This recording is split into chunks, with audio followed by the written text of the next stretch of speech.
Et bonjour à tous en ce dimanche matin, bienvenue dans votre matinale week-end avec toute l'équipe bien sûr, une dernière fois avant de prendre quelques semaines de vacances. Qui a fait Moi Mathieu Carman, évidemment. Mathieu Carman. Vous avez bien dormi, tout va bien? Très bien. Non. Pas trop, bon, quand même, vous exagérez. Mais j'ai pas bien dormi, ça arrive. Le mot du matin, vous le savez, vous l'entendez déjà depuis plusieurs semaines, c'est économie. Oui, il faut faire des économies. La France est endettée. Regardez les journaux ce matin et notamment la une du journal du dimanche. Quand s'attaquera-t-on aux dépenses de l'État? Vous allez voir aussi la une du Parisien ce matin avec Pierre Moscovici. Longue interview du patron de la Cour des comptes. On ne peut plus tergiverser. Lui dit que le plan proposé par François Bayrou est juste, qu'il faut l'adopter. On y reviendra tout au long de la matinée et dans les journaux. Et puis à 9h40, notre invité, tout autre chose. Il a été pendant 16 ans le garde du corps et le chauffeur de Johnny Hallyday. Patrick Roussel qui publie un livre confidence sur notre rockstar Johnny. Il a été à ses côtés pendant des années. Il viendra donc nous en parler. Ce sera à 9h40. Et puis la météo avec Coralie Dioum. Coralie, c'était agité hier soir, dans la journée. Comment ça se passe? Eh bien, ça continue. Ça reste bien agité à nouveau aujourd'hui avec des orages encore attendus. Mais cette fois-ci, dans le nord-est du pays, il y a des vigilances oranges. On va voir tout cela dans quelques instants. Mais j'ai toujours pas grandi dans la nuit. Si, un peu. Justement, ça change des autres jours. Pour la dernière. Allez, les détails de la météo, c'est tout de suite. Oula, j'ai du mal à m'asseoir ce matin. La météo, donc Coralie. Avec une météo agitée, Anne-Chloé. Comme on le disait, on a des départements qui sont placés en vigilance orange dans le nord-est du pays.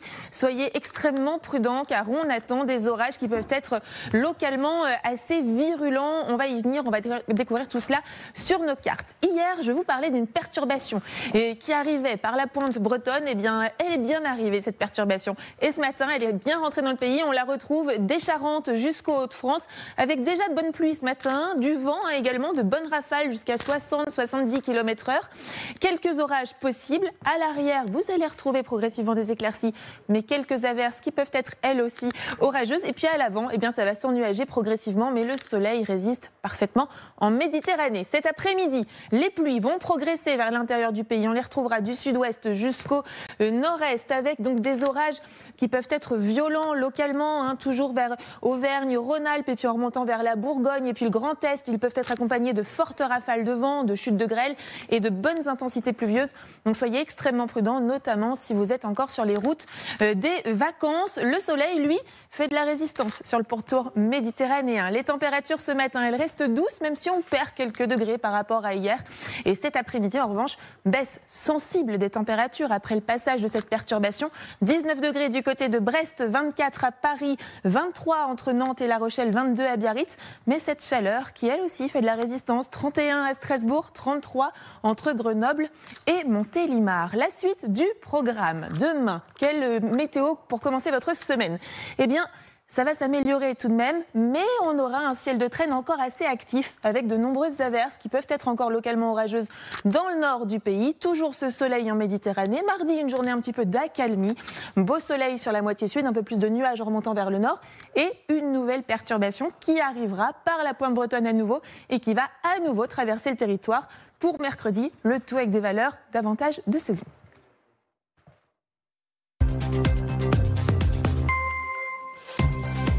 Il est bientôt 6h en ce dimanche matin, c'est l'heure du journal avec Mathieu Carman et ce matin François Bayrou qui dit se donner 2 à 3 mois pour finaliser son plan budgétaire. L'objectif des 44 milliards d'euros d'économie sera-t-il tenu alors que les oppositions critiquent les objectifs fixés par le Premier ministre? On y revient dans un instant. Volodymyr Zelensky propose de nouveau pourparlers à la Russie de Vladimir Poutine dès la semaine prochaine. Objectif, parvenir à une paix en Ukraine après plus de 1200 jours de guerre.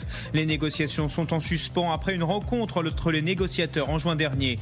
Et puis la désillusion des Bleus à l'Euro féminin de football, battu en quart de finale par l'Allemagne. Une défaite cruelle au bout des tirs au but. Comme aux Jeux Olympiques et au Mondial en 2023, elles ne verront pas le dernier carré. Mais tout d'abord, partons à Limoges où la nuit a été calme après les violences de ces derniers jours. Une centaine d'individus masqués a affronté les forces de l'ordre avec des barres de fer, des tirs de mortier et des cocktails Molotov dans la nuit de vendredi à samedi. 9 policiers ont été blessés. Des renforts de CRS ont été envoyés sur place. Simon Kremer. Et puis à Nîmes, dès demain, un couvre-feu va être instauré pour les mineurs. Il sera en vigueur de 21h à 6h du matin. Cela fait suite à une succession de fusillades, de règlements de compte et de tensions entre bandes rivales. Mardi, le corps d'un jeune calciné a été retrouvé. Alors comment les habitants vivent-ils cette situation ? Comment la guerre des gangs peut-elle prendre une telle ampleur ? Agathe Couret. En politique, François Bayrou, lui, se laisse donc 2 mois pour finaliser son plan de budget. Le Premier ministre, qui a présenté un plan d'économie de 44 milliards d'euros, veut laisser passer l'été pour finaliser son projet que les oppositions veulent censurer. Amélie de Montchalin, la ministre des Comptes publics, fait le service après-vente dans les colonnes de la Tribune dimanche ce matin. Elle veut aboutir à un compromis clair dans les 3 mois. Et notre objectif, je cite, est de trouver un accord sur l'essentiel. L'attente coûte cher en crédibilité, en épargne, en capacité à investir. Pierre Moscovici aussi prend la parole dans le Parisien dimanche. Le président de la Cour des comptes souhaite des réformes structurelles. La France a le choix entre un effort volontaire maintenant et l'austérité subie demain. Et puis c'est un record, la pétition contre la loi Duplon dépasse les 700 000 signatures. Elle s'oppose à la loi votée le 8 juillet dernier prévoyant la réintroduction d'un pesticide de la famille des néonicotinoïdes. Le texte favorise également les élevages intensifs et le stockage de l'eau dans des méga-bassines. L'étudiante de 23 ans qui a lancé cette pétition demande l'abrogation de la loi. Boris Vallaud, le président du groupe socialiste à l'Assemblée nationale, demande à Yaël Braun-Pivet et aux autres présidents de groupe l'inscription de cette pétition sur la loi Duplon à l'ordre du jour de l'Assemblée dès la rentrée. Bon, Baptiste, on comprend bien que les débats s'annoncent très houleux à l'Assemblée. C'est vrai que beaucoup estiment quand même que c'est un rétro-pédalage, cette loi Duplon. Alors, c'est un peu un rétro-pédalage, mais ce qu'il faut quand même comprendre, c'est que c'est seulement depuis 2020 où on peut déposer des pétitions à l'Assemblée. Alors forcément, c'est une modernisation qui permet d'inclure un petit peu mieux le citoyen au centre des débats politiques, et ça montre à quel point aussi le sujet est brûlant. Alors certes, les groupes de gauche ont fait un casus belli lors des discussions en début juillet au sein de l'hémicycle. Mais attention, ça ne veut pas dire qu'on va redébattre sur le fond de cette loi, on va débattre uniquement sur la forme, ça veut dire qu'il n'y aura pas de vote à l'Assemblée. Il faut encore que la conférence des présidents à l'automne puisse décider de le fixer à l'ordre du jour dans l'hémicycle. Voilà, donc dossier, on le sait, brûlant comme vous le dites, et à suivre. Donc une question pour vous, chez vous, combien avez-vous d'argent sur votre compte courant ? Les disparités, Anne-Chloé, vous allez le voir, sont grandes, mais la moyenne des Français peut paraître élevée, voire très élevée. Chaque Français possède en moyenne plus de 7 700 € sur son compte courant. Selon un rapport de la Banque de France, la somme peut paraître donc surprenante. Mais alors, comment cela est possible ? Élément de réponse avec Maxence Lidiard. 7 701 €. La somme peut paraître surprenante. C'est pourtant le montant moyen sur le compte courant des Français, selon un rapport de la Cour des comptes. C'est une somme qui me paraît raisonnable pour faire face à des imprévus, à des coups durs. Vu que moi je suis récemment sorti d'études, on est large plus bas. Dans mon cercle perso, il y a très peu de gens qui ont ce montant-là. Je pense qu'il y a beaucoup de gens qui galèrent beaucoup plus que ça. Mais cette somme représente-t-elle la réalité ? Pas vraiment, puisqu'elle n'est qu'une moyenne tirée vers le haut par les 12% des comptes courants qui possèdent plus de 10 000 €. Le rapport de la Cour des comptes indique bien que près de 60% des Français possèdent moins de 1 500 € sur leur compte courant. Selon cet économiste, il faut donc s'intéresser à la médiane. 50% des ménages ont moins de 1 000 € sur leur compte courant et 50% en ont plus. C'est beaucoup plus parlant. Ça traduit bien une grande partie de la population française éprouve quand même des difficultés en fin de mois. En France, plus de 5 millions de personnes vivent en dessous du seuil de pauvreté. Et l'actualité à l'international, faut-il négocier avec la Russie ? Volodymyr Zelensky, en tout cas, tend la main au président russe. Lors de son adresse quotidienne au peuple ukrainien, le président Zelensky propose de nouveau pourparlers avec Vladimir Poutine pour négocier une paix. Alors que les discussions sont au point mort, il faut relancer le dialogue, dit-il. Clément Guillonneau. C'est une nouvelle main tendue en direction du Kremlin. Après 1243 jours de guerre, Volodymyr Zelensky insiste. Il est urgent de relancer les négociations avec la Russie. Nous devons tout faire pour parvenir à un cessez-le-feu. Et la partie russe doit cesser de se dérober aux décisions. L'échange de prisonniers, le retour des enfants, la fin des tueries et une rencontre au niveau des dirigeants sont nécessaires pour que la paix dure vraiment. Les dernières négociations en juin n'avaient rien donné.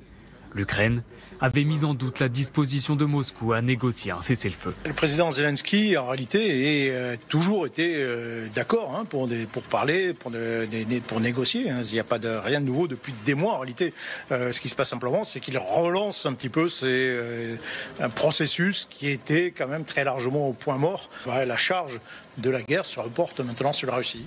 Pour l'instant, Moscou n'a pas réagi. Les frappes continuent. Dans la nuit de vendredi à samedi, la Russie a tiré 300 drones et 30 missiles en direction de l'Ukraine. C'était fin. Au Vietnam, 34 personnes sont mortes dans le naufrage d'un bateau touristique dans la baie d'Along. 8 autres sont portées disparues. Le Wonder Sea avait à son bord 48 personnes et 5 membres d'équipage. Il a chaviré en raison de fortes pluies. Le site de la baie d'Along est classé au patrimoine mondial de l'UNESCO. Et puis on vous en parlait hier, cette suspicion d'adultère de ce PDG d'une grande entreprise américaine et sa directrice des ressources humaines au concert de Coldplay. Le PDG d'Astronomer a démissionné cette nuit de son poste. Une enquête interne avait été ouverte. La vidéo avait été relayée des millions de fois sur les réseaux sociaux. Il a donc pris la décision de quitter l'entreprise.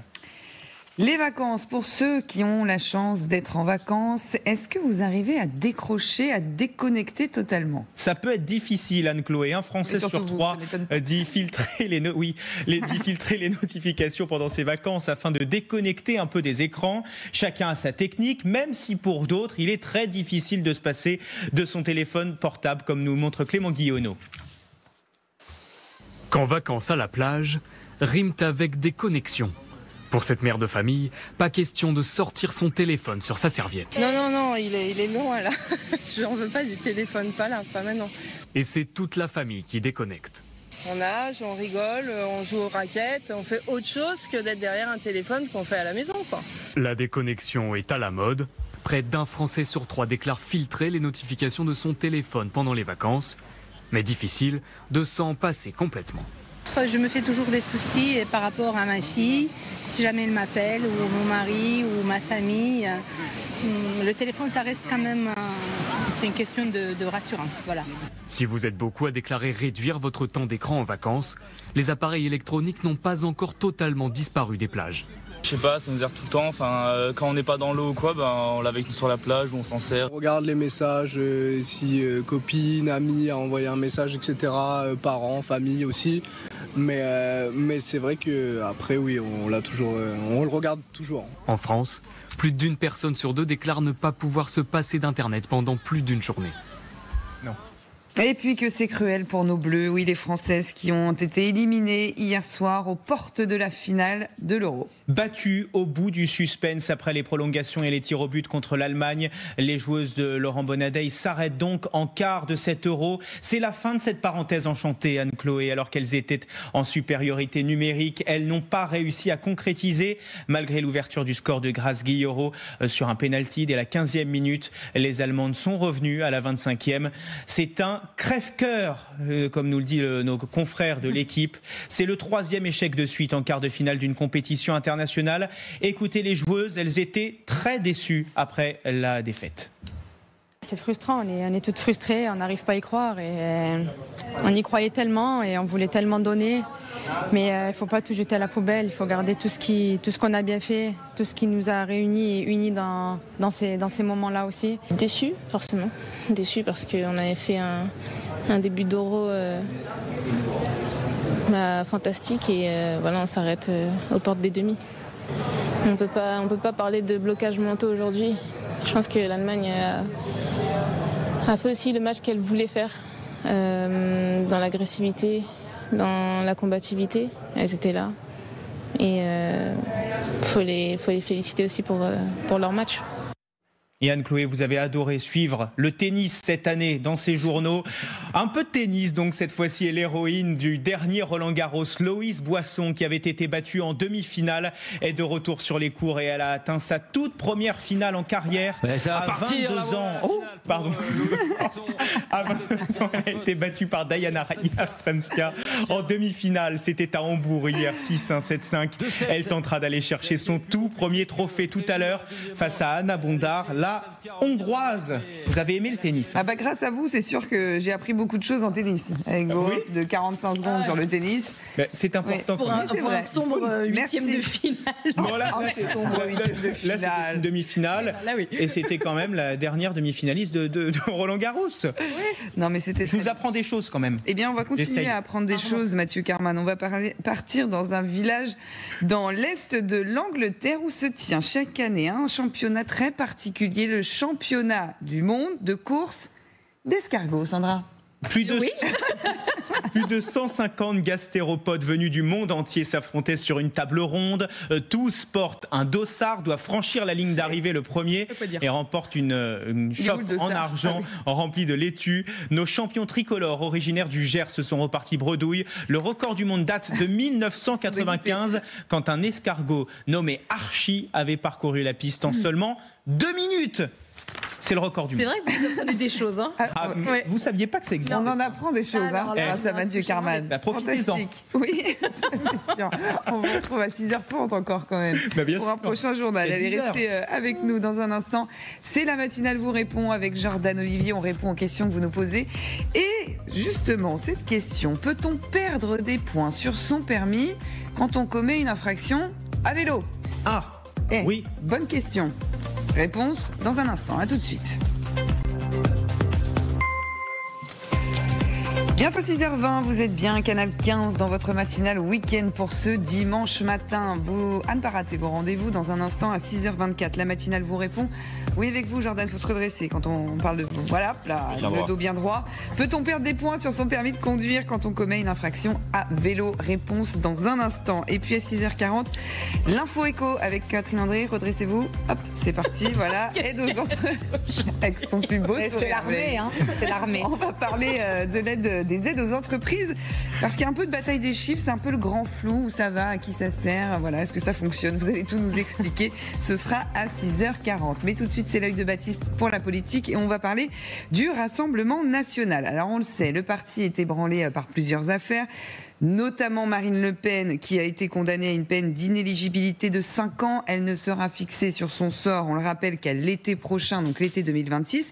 Mais c'est vrai qu'en interne, ça y est, le parti s'organise déjà, alors pour les municipales à venir, mais aussi 2027 en ligne de mire. Oui, absolument. Et si un lieu peut servir effectivement de tremplin, ou en tout cas de vitrine pour le Rassemblement national, c'est bien l'Assemblée nationale, où les députés de Marine Le Pen sont appelés à l'exemplarité, pas de bordélisation, présentéisme exigé. Bref, la cohésion doit primer, et de quoi parfois un peu irriter certains élus du groupe. Un député me glissait un mot cette semaine en me disant « c'est vrai qu'on applique ce qu'on nous dit d'appliquer, on n'a pas vraiment le choix ». Bref, vous l'aurez compris, c'est un petit peu la stratégie du bon élève, mais pas sans raison, Anne-Chloé, car la direction du parti l'a bien compris. Dans l'hémicycle, des batailles se jouent. Illustration peut-être juste avant l'été, où les députés du RN ont profité de l'absence, ou en tout cas de la démobilisation des députés du bloc central, pour porter des coups et quelques victoires dans l'hémicycle.